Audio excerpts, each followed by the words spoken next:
நம்பிள்ளை ஈட்டுல விளக்குறார், வைகுண்டத்துல இருக்கிறத விட கும்பகோணத்துலதான் பெருமாள் ரொம்ப அழகா இருக்கார். அதனால வைகுண்டத்து நித்திய சூரிகள்லாம் அடிக்கடி கும்பகோணத்துல வெவ்வேறு வடிவில் அவதரித்து இந்த ஆறாவமுதாழ்வானை அனுபவித்துக் கொண்டிருக்கிறார்கள். எத்தனையோ நித்திய சூரிகள் கும்பகோணத்திலே அவதரித்திருக்கிறார்கள்னு நம்பிள்ளை ஈடு வியாக்கியானம். அதனால வானோர் கோமானே, அப்படி குழந்தையில் அவதரித்து உன்னை அனுபவிக்கக்கூடிய நித்திய சூரிகளுக்கு தலைவனே, நீ அவளுக்கெல்லாம் எப்படி தெரியுமா இனிக்கிற?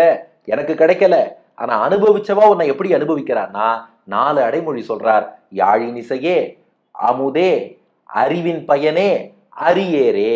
யாழின் இசையே, யாழ் என்றால் வீணை. யாழின் இசையேன்னா ஒரு வீணையின் இசை எப்படி ரொம்ப இனிமையா இருக்குமோ அந்த வீணையின் இசை போல் இனியவனாக இருக்கிறாய். அது எதுக்கு வீணையின் இசையை சொல்லணும்னா, நம்பிள்ளை ஈடு வியாக்கியானம் பண்றார், ஒரு மனிதனுடைய குரல் ஓசையை சொன்னோம்னு வச்சுக்கோங்களேன், அது அந்த நேரத்துக்கு தொண்டை கட்டி போயிருந்தா அப்ப நல்லா இருக்காது. இல்ல ஒரு சில பாட்டு அவர் நல்லா பாடுவார், ஒரு சில பாட்டு பாட சொன்னா அவருக்கு சரியா வராது. ஆனா வீணைங்கிறது அப்படி இல்லை, சரியான கைக்கு போயிடுத்துன்னா எல்லோருக்கும் ஒரே விதமான இன்பம், ஒரே விதமான ஆனந்தம், சமமான ஆனந்தத்தை தரக்கூடியதுங்கிறது யாழின் இசை. அப்ப குரலோசைங்கிறது ஒத்தொத்தருடைய அந்த வாய்ஸ் பேட்டர்னை பொறுத்து மாறும். வீணையின் ஓசை என்பது யார் வாசிச்சாலும் வீணையின் நாதம்ங்கிறது ஒண்ணுதான். அப்ப பெருமாள் எப்படின்னா தன் அனுபவத்தை கொடுக்கும் போது எல்லாருக்கும் ஒரே சமமான ஆனந்தம் தான் கொடுப்பாரே ஒழிய, கொடுக்கிற ஆனந்தத்துல இவன் பிடிச்சவன் இவனுக்கு கூட தரேன், இவனுக்கு கம்மியா தரேன்னு தரமாட்டாராம். இது நம்பிள்ளை ஈட்டுல விளக்கின விஷயம். ஃபார் ஃபர்தர் டீடைல்ஸ் அங்க ரெஃபர் பண்ணிக்கலாம். யாழின் இசையே, ஒரு யாழின் இசை போலே எல்லோருக்கும் சமமான ஆனந்தம் தருபவனே.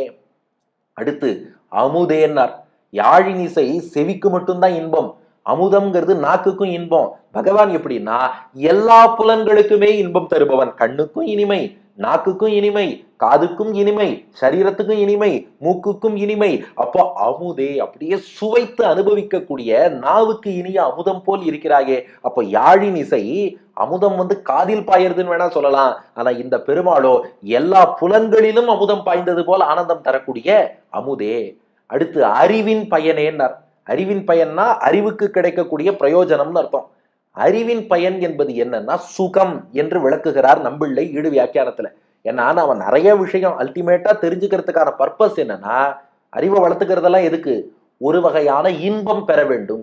ஒரு புத்தகத்தை படிக்கிறோம், ஒரு விஷயத்த தெரிஞ்சுக்கிறோம், தெரிஞ்சுன்னு அதை சுவைத்து பார்க்கும்போது நமக்கு நிச்சயமா ஒரு விதமான இன்பம். ஆகா, இது புரிஞ்சுதே, ஏன் இன்னைக்கு இந்த பாசுரம் கேட்கிறோம்னா ஓ இந்த அர்த்தமா, ஒரு ஆனந்தம் கிடைக்கிறது அல்லவா, அதுக்குத்தான் அறிவின் பயன்னு பேரு.